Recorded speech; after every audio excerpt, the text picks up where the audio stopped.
Magandang araw po sa ating lahat mga buddy. Ako po ay mag-share ng kaunting tips paano lumipat ng linya, paano gamitin yung GPS. Pero sa ngayon, hindi ko muna may pakita yung aking GPS gawa ng wala pa akong kamera na pwedeng ilagay dito sa para sana pati GPS ko makikita kung paano ka lumipat ng linya, paano pumosisyon ng maayos yung sasakyan.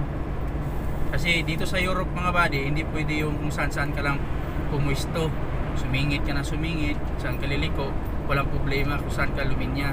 Dito hindi pwede yung mga buddy.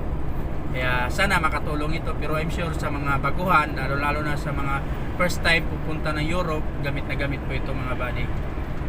At saka doon naman sa mga magagaling, ay sana gawa din tayo ng video para matulungan din natin yung mga kapwa natin, mga truckers. Share din natin yung kalaman natin sa mga natutunan natin dito. Hindi ako kagalingan, pero subukan ko lang mag-share hanggat sa kaya ko.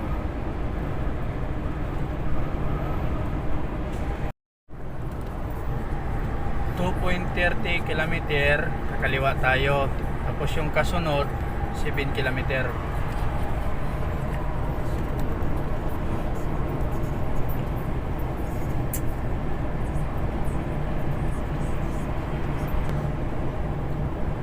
Ang sabi, after 1 km sliding left tayo.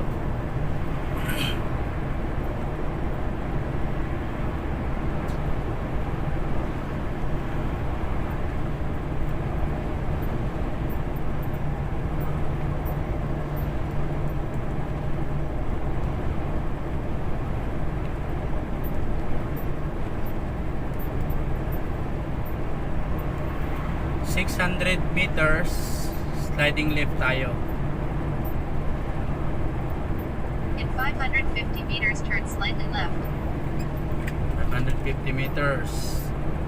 Manatili ka pa rin dito sa linya na to. Kasi yan, pakanan na yan dyan. Basta lagi natin tandaan mga Turn buddy. slightly left. Left tayo dito. Lagi natin tandaan mga buddy, ang truck lagi nasa unang linya, first din lagi.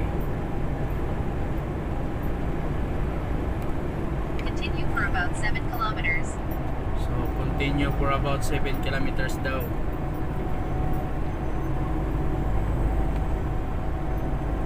So didiretso tayo for 7 kilometers. So yung sign na yan, magiging 4 ng linya pagdating sa dulo.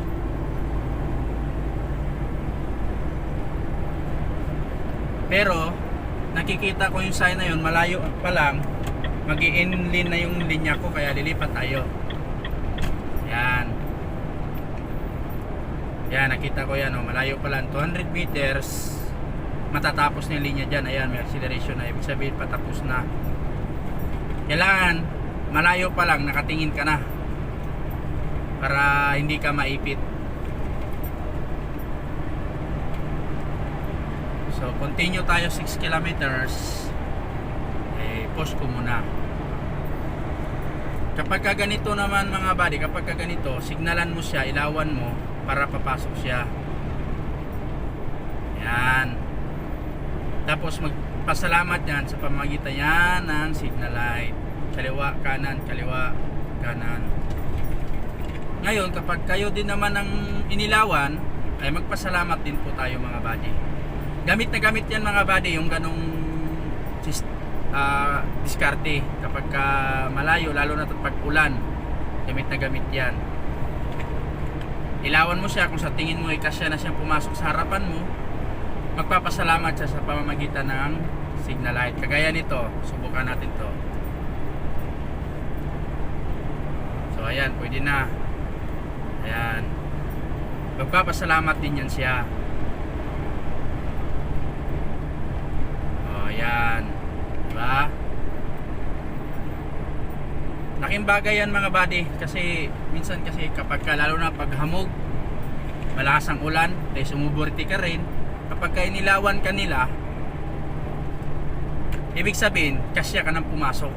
Ngayon, magpapasalamat ka sa pamamagitan ng signal kanan, kaliwa, kanan, or kaliwa. Nasa iyo kung ilan. Basta ganun lang ang papasalamat nila dito. Kapag kakotse naman, ginagawa nila hazard, dalawang kislap, pinapatay na nila. Yun ang pasasalamat naman ng mga kotse. Kunting idea lang yan mga buddy. Lalo na sa mga hindi pa nakaranas magmaniho dito, gamit na gamit yun, yung ganong style. Sa atin wag na wag mong gawin dito yun, kasi yung sa atin kasi kapag ka inilawan ka, ibig sabihin papasok ka, ikaw mauna. Baliktad dito kapag ka nag-ilaw ka, ibig sabihin pinapauna mo siya. Kaya baliktad dito mga buddy, baka magkakamali kayo, lalo na kung mabilis. Mamaya inilawan mo siya, yun pala ikaw ang uuna. May problema yun mga buddy.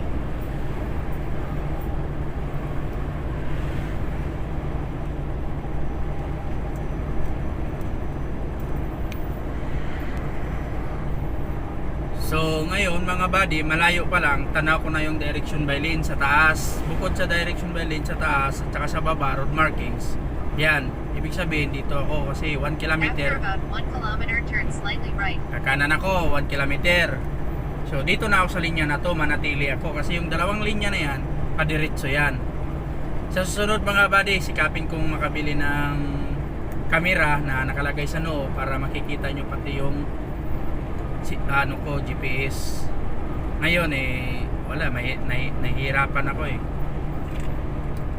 kaya dito lang muna, tsaga lang tayo. Susunod lang tayo muna sa mga sinasabi ng GPS natin. So manatili lang tayo dito kasi 600 kilometers na ako. Ayan na yung acceleration mga buddy. Dito tayo. Ayan, dalawang road markings. 550 meters, turn slightly right. Dito tayo lagi sa unang linya, lagi mga buddy, first lane. Kapag ka dalawa lagi ang same direction ng linya, lagi tayong nasa first lane, mga truck.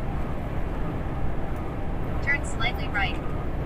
Ngayon 75 natatapos na. 400 meters, keep left.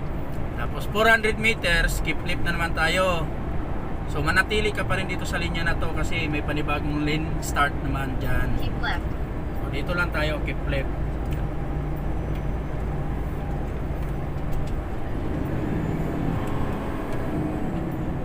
Yan. Continue for about 3 kilometers. So continue ako ng 3 kilometers.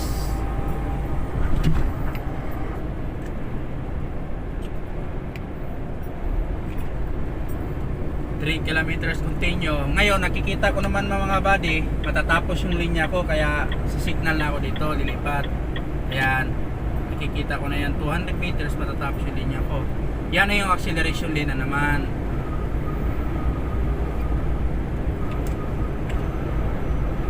Yan, yung sign na yan, ibig sabihin tatlong linya. Yan, ilawan mo lang siya. Kung ayaw niya pumasok, hayaan mo lang siya. Ang malaga, importante, inilawan mo siya. Pero nagpasalamat pa rin siya.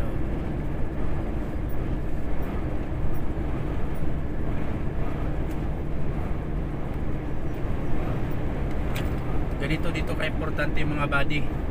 Kagaya After niyan. about 1 kilometer, turn slightly right. So, after 1 kilometer daw ako, sliding right ako, pin low.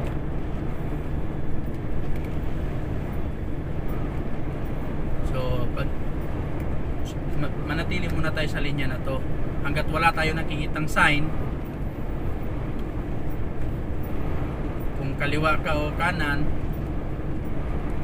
kasi nakikita kong sign yung dalawang direction ng linya pa straight, itong first lane na to pabinlo, pakanan tayo, so manatili muna tayo dito.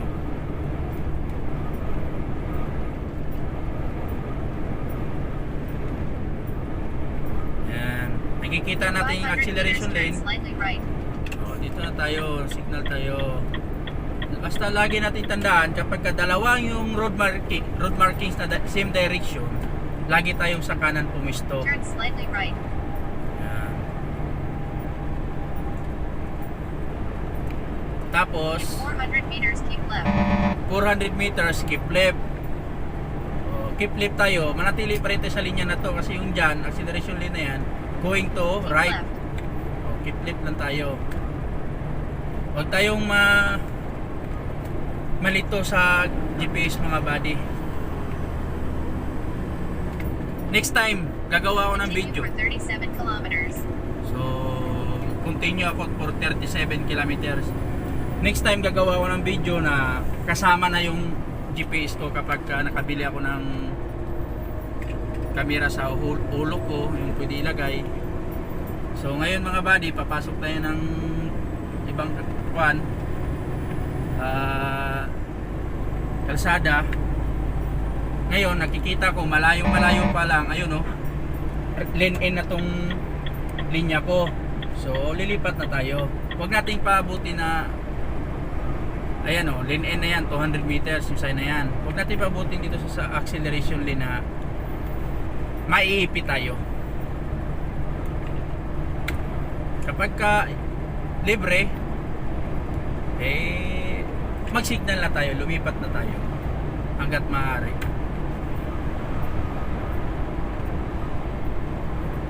So, continue ako 37 kilometers.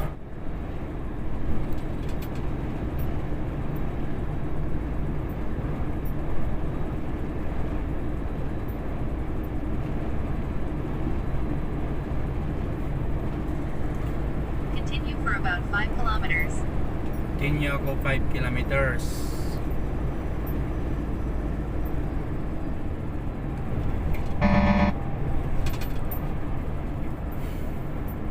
So dahil pakanan dito, tapos 5 kilometers diretso ako, lipat tayo dito. Kasi acceleration lane na yan para sa kanan. Ayan, yung sign sa taas, direction by lane. Ayan. Bukod sa sign sa taas, sa direction by lane, meron din yung road markings. Ayan, malayo pa lang, maraming road markings yan.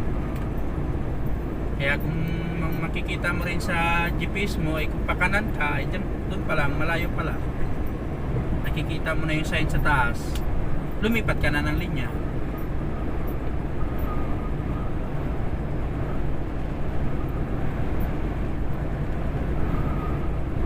Kaya niya, malayo pa lang, tanaw mo ng direction by lane sa taas.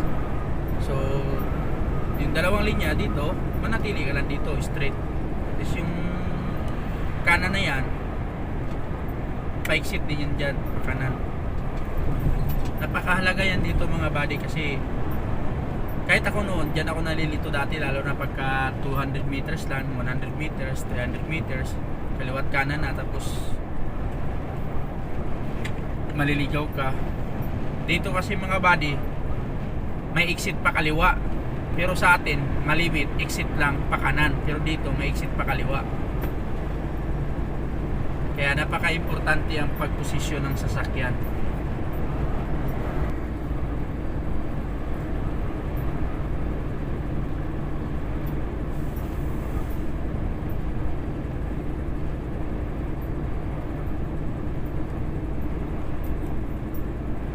Tapos 1 kilometer kanan tayo. So dito pa lang, acceleration lane na, kanan na tayo dito. Para pagdating doon sa dulo, hindi na tayo sisingit. Maganda sana In kung 500 meters, keep right.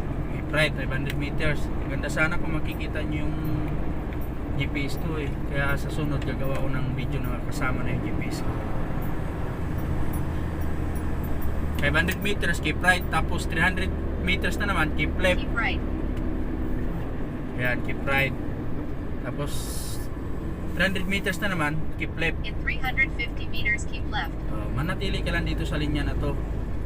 Kasi keep left ka eh. Yung kuha na yan, acceleration na yan, pa keep right yan. So manatili ka lang sa linya na to. Keep left. Keep left. Kasi dyan, pa-exit yan, ito, pa-diretso.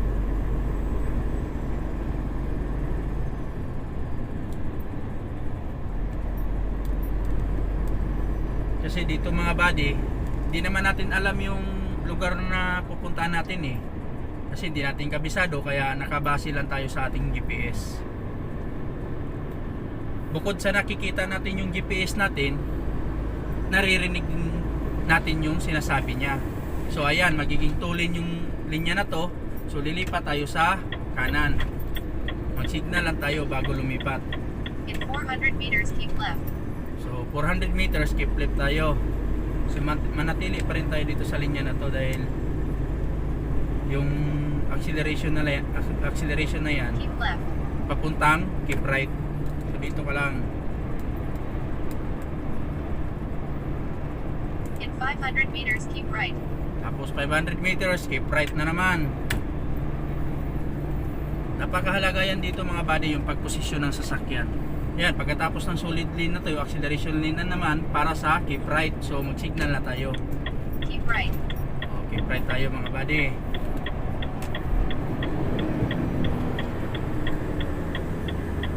Bukod sa nakikita natin yung GPS natin, nagsasalita pati yan. Isisit nyo lang kung ilang meters ang gusto nyong layo, magsalita na siya.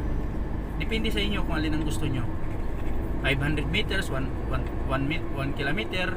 Nasa inyo yan kung anong setup ang gusto nyo. In 300 meters, keep left. So 300 meters, keep left tayo. So after solid lane na to, may acceleration ng lane na, mag-signal tayo para pumasok sa keep left.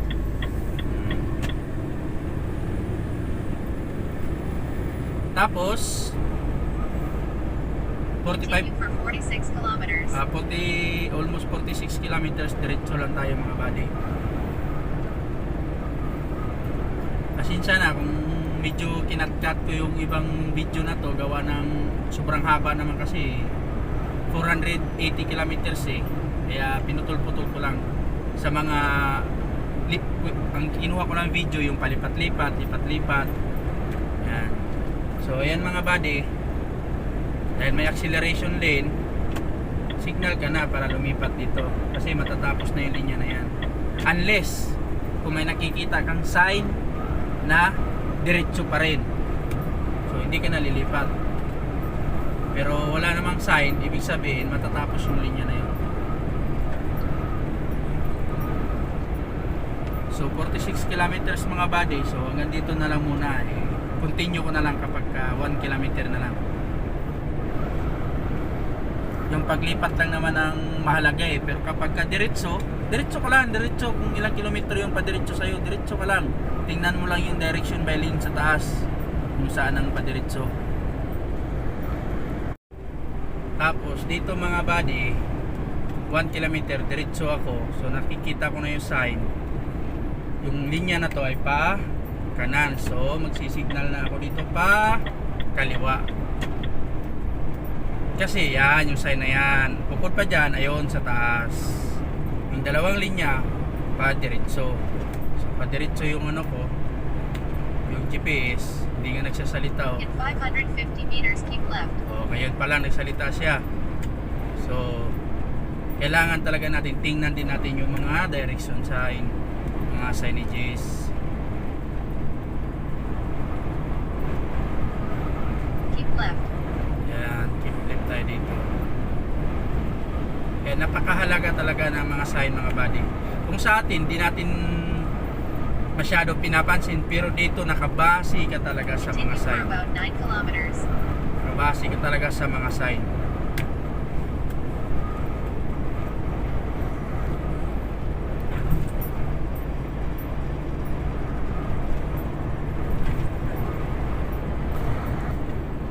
So continue ako for 9 kilometers. So sa ngayon wala pa ako nakikitang sign, pero may acceleration lane. Ibig sabihin diretso ka lang, kasi yung acceleration lane na yan galing yan sa exit papasok dito sa motorway.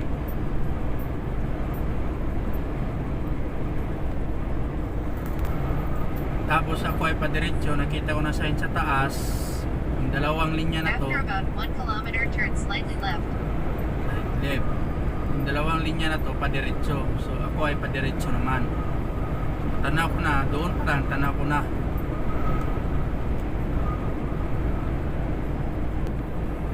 Tapos ayan na naman, sign na naman. Diretso ako 500 kilometers, diretso 700. So manatili lang ako sa linya na to. Ayan, kasi doon yung dalawang linya na yon papunta ng kanan. So padiretso In ako. 500 meters, turn slightly left.